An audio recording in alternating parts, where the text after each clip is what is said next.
Hi guys, good morning. Update sa atong manok guys. Bali ato silang bisitahon. No, taod-taod sa tawala ka-upload sa atong manok guys. Bali ang atong manok karon guys is ano na sila.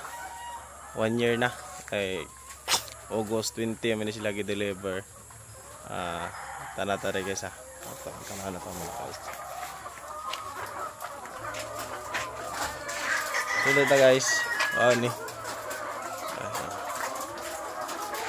na ng itlog.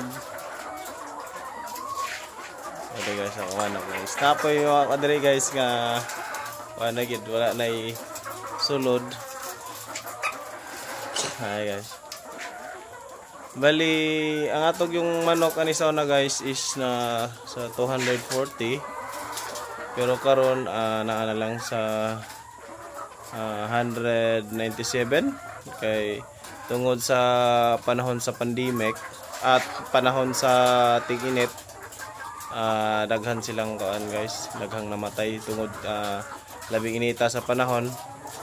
Sige sila ka-stress, maghanga kanunay ang atong mga manok guys, then mo to nga magloya sila, then mamatay sila guys.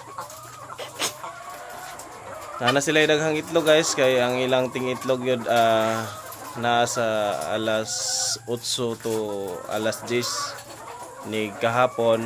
Bali di na sila mo itlog, amo na ilang oras ting itlog guys. Ano sila karon guys, ano na yung mga itlog. Ito po rin mo, automatic naman ang itlog guys, mahulog.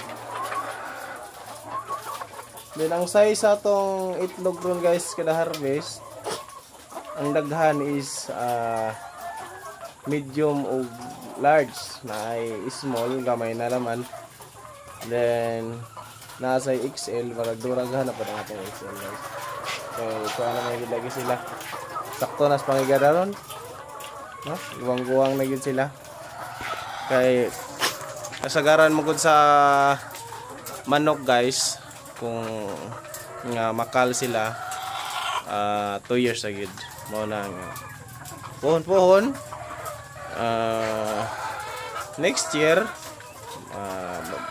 kuha na sila, dispose na sa den, magbago na po daw ko ang guys laing manok, no? Kay mayo na lang na ay ginagmay nga income guys.